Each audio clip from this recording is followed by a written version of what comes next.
Shri Krishna Govinda Hare Murari Nath Narayana Vasudeva Shri Krishna Govinda Hare Murari Nath Narayana Vasudeva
कल की कथा में हम लोग गंगा जी की महिमा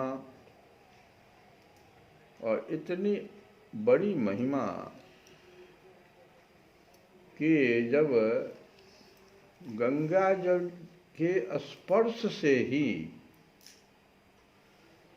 जो कपिल भगवान के सिर्फ आंख खोल देने के कारण सगर के 60,000 पुत्र भस्म हो गए थे। और भस्म होने के बाद सगर जी के दो दो पीढ़ी उनके पुत्र अंशुमान भी बहुत तपस्या किए, वो भी गंगा जी को नहीं ला सके। फिर उनके पुत्र भी जब नहीं ला सके और फिर उनके पुत्र भगीरथ जी जब आए और उन्होंने घोर तपस्या किया, गंगा जी को प्रसन्न कर लिया, तो माता ने कहा कि ठीक है, तुम कह रहे हो तो मैं चलूँगा पृथ्वी पर, लेकिन स्वर्ग से जो मैं गिरूंगा उस वेग को कौन संभालेगा? पहला प्रश्न मेरा ये है। और दूसरा प्रश्न है कि मुझ में आकर के जो अपवित्र लोग स्नान करेंगे, मेरा जल जो गंदा हो जाएगा उसको कौन फिर पवित्र करेगा? इन दो प्रश्नों का उत्तर तुम ढूंढो, क्योंकि अगर मेरे वेग को नहीं रोकोगे तो मैं पृथ्वी से सीधे पृथ्वी को फोड़ते हुए रसातल में चली जाऊंगी, तो तुम्हारा काम होगा नहीं। माता के इस प्रश्न को सुनकर भगीरथ जी ने घोर तपस्या किया, भोले बाबा को प्रसन्न कर लिया और भोले बाबा बड़ा प्रसन्न चित्त होकर कहे कि बताओ, भगवान के चरण से जो माँ चल रहे, गंगा जी जो चल रहे हैं, उनको मैं अपने मस्तक पर रखूँगा, जटाओं में रख लूँगा, उसकी चिंता छोड़ दो। और दूसरे प्रश्न के उत्तर में भगीरथ जी ने माँ से कहा, गंगा से, कि आप जानती हैं कि जो पृथ्वी पर संत लोग हैं वे साक्षात भगवान के बड़े प्रिय, भगवान उनके हृदय में विराजमान रहते हैं, और जब वो आपका स्पर्श करेंगे तो आपका जल बार बार पवित्र हो जाया करेगा। दोनों प्रश्नों का उत्तर मिल जाने पर गंगा जी नीचे आ गई और बहुत वेग से चलने वाले घोड़े पर भगीरथ जी आगे आगे चल रहे थे, गंगा जी पीछे पीछे। और जहाँ पर वो भस्म था सगर के पुत्र का, जैसे ही गंगा जल का स्पर्श हुआ वे स्वर्ग में चले गए। तो यहीं पर सुखदेव भगवान कहते हैं कि परीक्षित सुनो, जब गंगा जल से शरीर की राख का स्पर्श हो जाने पर, वो भी राख कब का है? 2-2, 3-3 पीढ़ी पीछे का राख है। वो राख भी गंगा जल के स्पर्श हो जाने से स्वर्ग को, सभी सारे लोग स्वर्ग चले गए वहीं से। तब जो लोग श्रद्धा के साथ, अभी जो समय कल से आ रहा है गंगा सेवन का, जो लोग श्रद्धा के साथ नियम लेकर श्री गंगा जी का सेवन करते हैं, अभी जाओ देखो क्या गंगा जी के सेवन का महात्म्य है। कुटिया बना बना कर लोग महीनों भर रहेंगे, गंगा जी का सेवन करेंगे, 3-3 बार स्नान करेंगे, जप करेंगे, ध्यान करेंगे। तो कहते हैं उनके संबंध में तो कहना ही क्या है। जब राख जो है स्पर्श से ऐसा हो जाता है तो उनके संबंध में क्या कहना है। इसलिए 1 सप्ताह भी कम से कम गंगा सेवन करना चाहिए मनुष्य।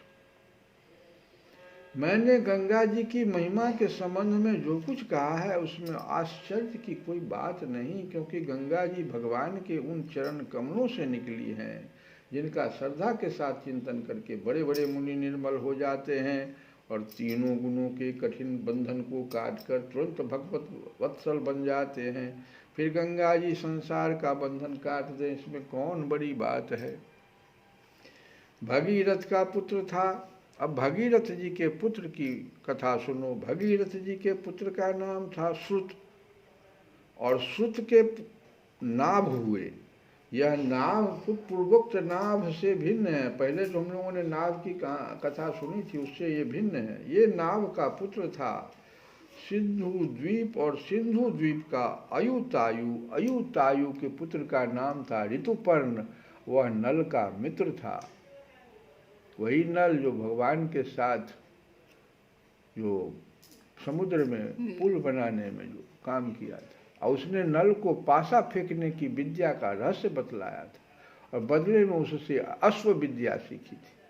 ऋतुपर्ण का पुत्र सर्व काम हुआ परीक्षित। सर्व काम के पुत्र का नाम था सुदास, और सुदास के पुत्र का नाम था सौदास, और सौदास की पत्नी का नाम था मदयंती। सौदास को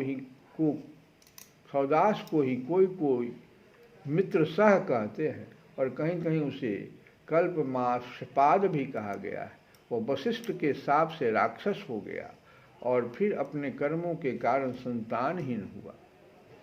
राजा परीक्षित ने पूछा, भगवान, हम यह जानना चाहते हैं कि महात्मा सौदास को गुरु वशिष्ठ जी ने शाप क्यों दिया? यदि कोई गोपनीय बात न हो तो कृपया बतलाइए।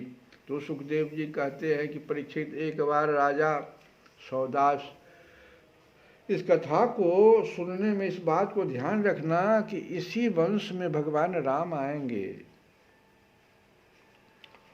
तो सुखदेव जी कहते हैं, परीक्षित, एक बार राजा सौदास शिकार खेलने गए हुए थे। वहाँ उन्होंने किसी राक्षस को मार डाला और उसके भाई को छोड़ दिया। उसने राजा के इस काम को अन्याय समझा और उनसे भाई की मृत्यु का बदला लेने के लिए वह रसोइये का रूप धारण करके उनके घर गया। जब एक दिन भोजन करने के लिए गुरु वशिष्ठ जी राजा के यहाँ आए, तब उसने मनुष्य का मांस रांध कर उन्हें परोस दिया।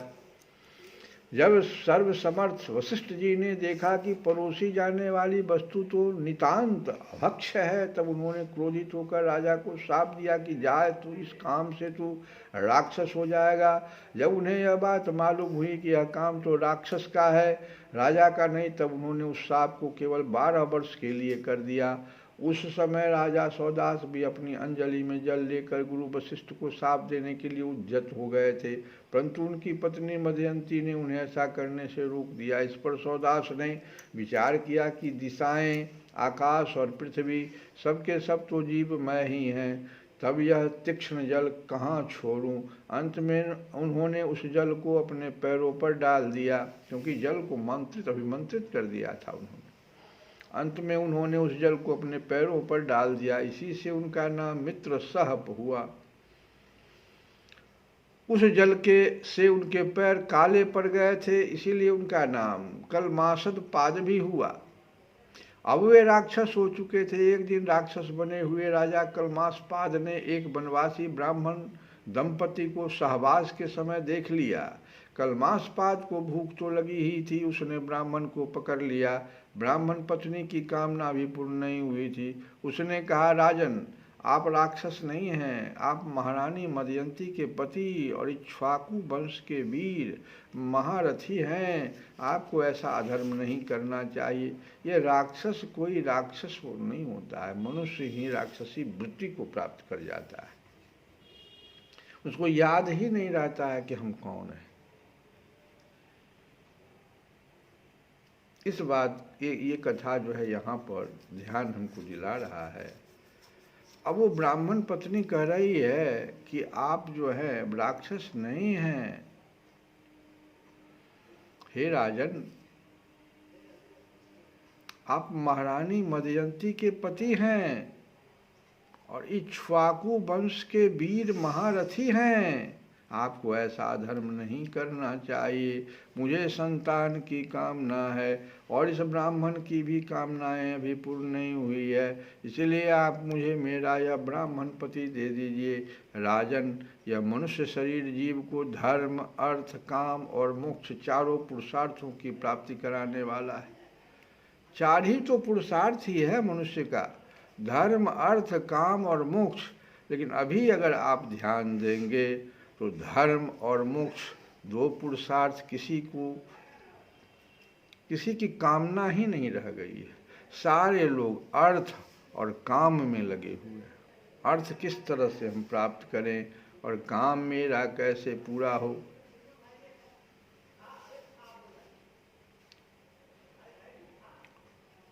तो ब्राह्मण पत्नी कह रही है कि हे राजन, यह मनुष्य शरीर जीव को धर्म, अर्थ, काम और मोक्ष चारों पुरुषार्थों की प्राप्ति कराने वाला, इसलिए वीर इस शरीर को नष्ट कर देना। सभी पुरुषार्थों की हत्या कही गई, इसीलिए कभी भी आत्महत्या नहीं करना चाहिए। इस शरीर, जो शरीर मिला है वो 4 पुरुषार्थ के लिए मिला है। अगर हम उस साधन को ही, साधन धाम मोक्ष के द्वारा, ये शरीर जो है साधन धाम मोक्ष, भगवान का वचन है। साधन धाम, ये साधन है, इसकी हत्या कर दोगे तो चारों पुरुषार्थ की हत्या हो जाती है। फिर यह ब्राह्मण तो विद्वान है, तपस्या, शील और बड़े बड़े गुणों से संपन्न है।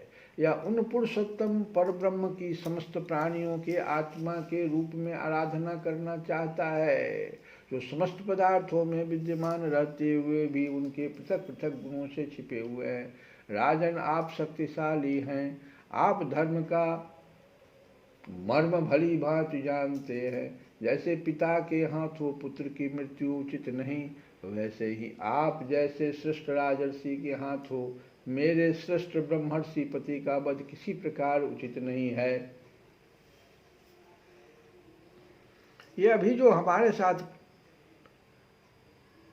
क्रिया में लगे हुए हैं, वो पुरुषोत्तम परम ब्रह्म की समस्त, जो सभी प्राणियों की आत्मा है, उनकी आराधना में लगे हुए, कोई हमको प्राप्त हो ऐसा हो, बहुत बड़ा कार्य में ही लगे हुए हैं, आप रोक रहे हैं। बहुत दूर की बात वो ब्राह्मणी कह रही थी। आपका साधु समाज में बड़ा सम्मान है, भला आप मेरे परोपकारी निरपराध क्षत्रिय एवं ब्रह्मवादी पति का वध कैसे ठीक समझ रहे हैं। ये तो गौ के समान निरीह हैं, फिर भी यदि आप इन्हें खा ही डालना चाहते हैं तो पहले मुझे खा डालिए, क्योंकि अपने पति के बिना मैं मुर्दे के समान हो जाऊंगी और एक क्षण भी जीवित न रह सकूंगी। ब्राह्मण पत्नी बड़ी ही करुणापूर्ण वाणी में इस प्रकार कहकर अनाथ की भांति रोने लगी, परंतु सौदास ने साप से मोहित होने के कारण, साप तो राक्षस बना दिया था, मोहित हो गए थे। उतने बड़े ज्ञानी, उसकी प्रार्थना पर कुछ भी ध्यान न दिया और वह उस ब्राह्मण को कैसे ही खा गया जैसे बाघ किसी पशु को खा जाए। जब ब्राह्मणी ने देखा कि राक्षस ने मेरे गर्भाधान के लिए उद्यत पति को खा लिया, तब उसे बड़ा शोक हुआ। सती ब्राह्मणी ने क्रोध करके राजा को शाप दे दिया, रे पापी, मैं अभी काम से पीड़ित हो रही थी, ऐसी अवस्था में तूने मेरे पति को खा डाला है। इसलिए मूर्ख, जब तू स्त्री से सहवास करना चाहेगा तभी तेरी मृत्यु हो जाएगी, यह बात मैं तुझे सुझाव देती हूँ। इस प्रकार मित्र सह को शाप देकर ब्राह्मणी अपने पति की अस्थियों को धधकती हुई चिता में डालकर स्वयं भी सती हो गई और उसने वही गति प्राप्त की जो उसके पतिदेव को मिली थी। क्यों न हो, वह अपने पति को छोड़कर और किसी लोक में जाना भी तो नहीं चाहती थी। 12 वर्ष बीतने पर राजा सौदास, क्योंकि 12 वर्ष के लिए उनको श्राप दिया गया था, तो 12 वर्ष बीतने पर राजा सौदास शाप से मुक्त हो गए। जब वे सहवास के लिए अपनी पत्नी के पास गए तब उसने उन्हें रोक दिया, क्योंकि उसे उस ब्राह्मणी के शाप का पता था। राजा की पत्नी भी बहुत पहुंची हुई थी। इसके बाद उन्होंने स्त्री सुख का बिल्कुल परित्याग ही कर दिया। इस प्रकार अपने कर्म के फलस्वरूप वे संतानहीन हो गए। तब वशिष्ठ जी ने उनके कहने से मदयंती को गर्भाधान कराया। मदयंती 7 वर्ष तक गर्भधारण किए रही, परंतु बच्चा पैदा नहीं हुआ। तब वशिष्ठ जी ने पत्थर से उसके पेट पर आघात किया। इससे जो बालक हुआ उसका नाम पड़ा अस्म। अस्म माने पत्थर होता है। पत्थर की चोट से पैदा होने के कारण अस्मक कहलाया। अस्म से अस्मक। असमक से मूलक का जन्म हुआ। और जब परशुराम जी पृथ्वी को क्षत्रियहीन कर रहे थे तब स्त्रियों ने उसे छिपा कर रख लिया था, इसी से उसका एक नाम नारी कवच भी हुआ। उसे मूलक इसलिए कहते हैं कि वह पृथ्वी के क्षत्रियहीन हो जाने पर उसका उस वंश का मूल था, प्रवर्तक था। मूलक के पुत्र हुए दशरथ, और दशरथ के एडविड, और एडविड के राजा विश्वसह। ये दशरथ वो दशरथ नहीं, इससे पहले दशरथ। और विश्वसह के पुत्र ही चक्रवर्ती सम्राट खड़वांग हुए। युद्ध में उन्हें कोई जीत नहीं सकता था। उन्होंने देवताओं की प्रार्थना से दैत्यों का वध किया था। जब उन्हें देवताओं से मालूम हुआ कि अब मेरी आयु केवल 2 ही घड़ी बाकी है, तब वे अपनी राजधानी में लौट आए और अपने मन को उन्होंने भगवान में लगा दिया। वे मन ही मन सोचने लगे कि मेरे कुल के इष्ट देवता है ब्राह्मण, उनसे बढ़कर मेरा प्रेम अपने प्राणों पर भी नहीं है। पत्नी, पुत्र, लक्ष्मी, राज्य और पृथ्वी भी मुझे उतने प्यारे नहीं लगते। मेरा मन बचपन में भी कभी अधर्म की ओर नहीं गया। मैंने पवित्र कृति भगवान के अतिरिक्त और कोई भी वस्तु कहीं नहीं देखी। तीनों लोकों के स्वामी देवताओं ने मुझे मुँह मांगा वर देने को कहा, परंतु मैंने उन भोगों की लालसा बिल्कुल नहीं की, क्योंकि समस्त प्राणियों के जीवन दाता श्री हरि की भावना में ही मैं मग्न हो रहा था। जिन देवताओं की इंद्रियां और मन विषयों में भटक रहे हैं, वे सत्व गुण प्रधान होने पर भी अपने हृदय में विराजमान सदा सर्वदा प्रियतम के रूप में रहने वाले अपने आत्मस्वरूप भगवान को नहीं जानते। फिर भला जो रजोगुणी और तमोगुणी हैं, वे तो जान ही कैसे सकते हैं। इसलिए अब इन विषयों में मैं नहीं रमता। ये तो माया के खेल हैं। आकाश में झूठ मूठ प्रतीत होने वाले गंधर्व नगरों से बढ़कर इनकी सत्ता नहीं है। ये तो अज्ञानवश ही चित्त पर चढ़ गए थे। संसार के सच्चे रचयिता भगवान की भावना में लीन होकर मैं विषयों को छोड़ रहा हूँ और केवल उन्हीं की शरण ले रहा हूँ। 2 घड़ी का मात्र समय था और इतने में इन्होंने इतना तक मन में भाव कर लिया। और परीक्षित, भगवान ने राजा खटवांग की बुद्धि को पहले से ही अपनी ओर आकर्षित कर रखा था। इसी से वे अंत समय में ऐसा निश्चय कर सके। अब उन्होंने शरीर आदि जो अनात्म पदार्थ है, वो अज्ञान मूलक आत्मभाव था, उसका परित्याग कर दिया और अपने वास्तविक आत्मस्वरूप में स्थित हो गए। वह स्वरूप साक्षात परब्रह्म है। वह सूक्ष्म से भी सूक्ष्म शून्य के समान ही है, परंतु वह शून्य नहीं परम सत्य है। भक्तजन उसी वस्तु को भगवान वासुदेव इस नाम से वर्णन करते हैं। अब हम लोग अगली कथा, श्री राम की कथा सुनेंगे। खटवांग की कथा तक हम लोग सुने आज। अब एक भजन गाते हैं।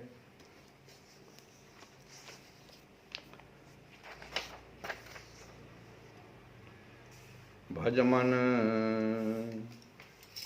चरण कमल अविनाशी, भजमन चरण कमल अविनाशी, भजमन चरण कमल अविनाशी।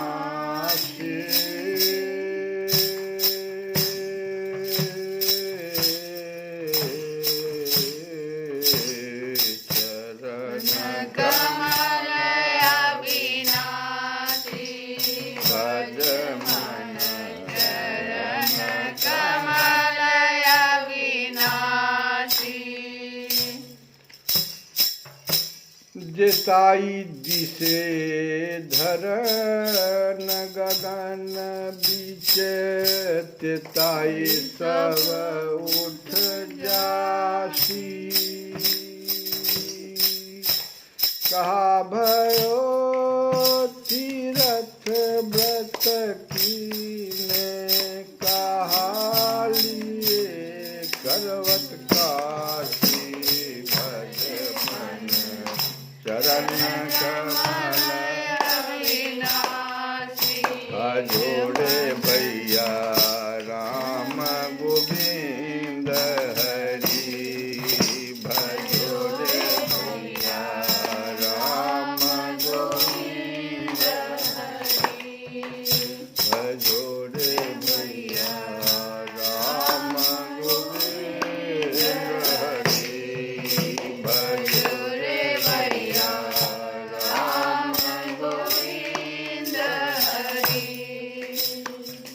जप तप साधन कछु नहीं लागत, जप तप साधन कछु नहीं लागत। भगवान के नाम में क्या लगता है? जप तप साधन कछु नहीं लागत, खर्चत ना गठरी भजो रे भैया राम गोविंद हरि, भजो रे भैया राम गोविंद हरि। संतत संपत्ति सुख के कारण, संतत संपत्ति सुख के कारण, जासो भूल पड़ी गणिका तारी, सबरी तारी गौतम घर नितरी भजो रे भैया राम गोविंद हरि, भजो रे भैया राम गोविंद हरि। तो भजो रे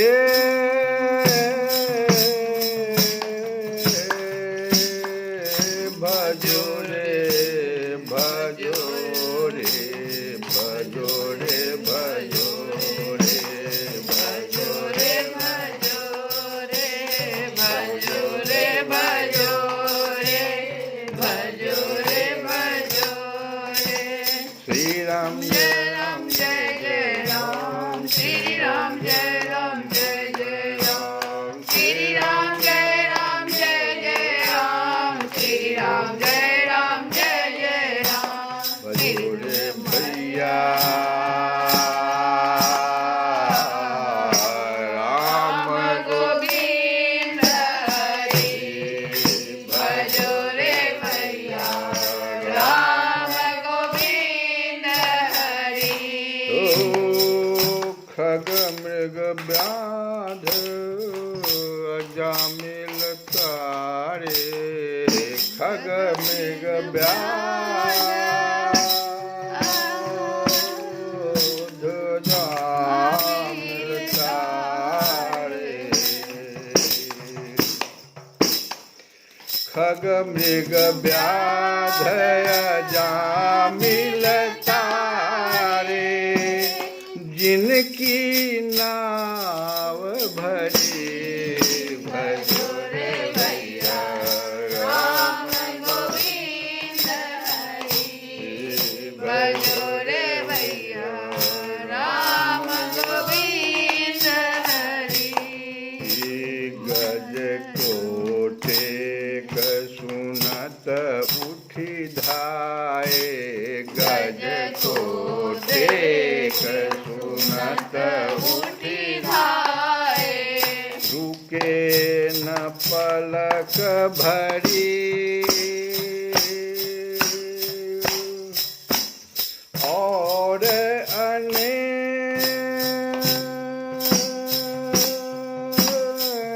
अधम जनतारे,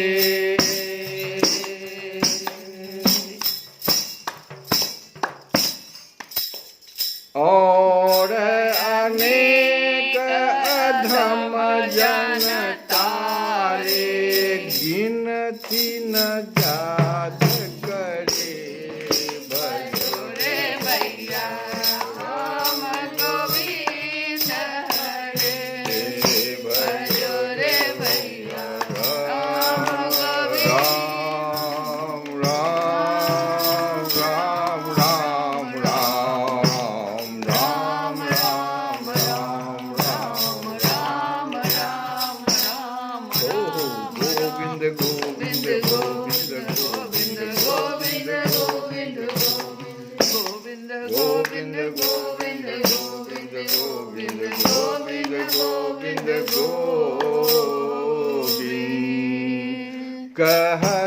कबीर राम नहीं जा मुख। हे राम का नाम जिसके मुख में नहीं है, कबीर बाबा कहते हैं कि कहत कबीर राम नहीं जा मुख। का मुख धूल भरी कहत कबीर राम नहीं जा मुख। का मुख धूल भरी भजो रे भैया राम गोविंद हरि भजो रे भैया राम गोविंद हरि भजो रे भैया राम गोविंद हरि भजो रे भैया राम गोविंद हरि। श्री कृष्ण गोविंद हरे मुरारे हे नाथ नारायण वासुदेव।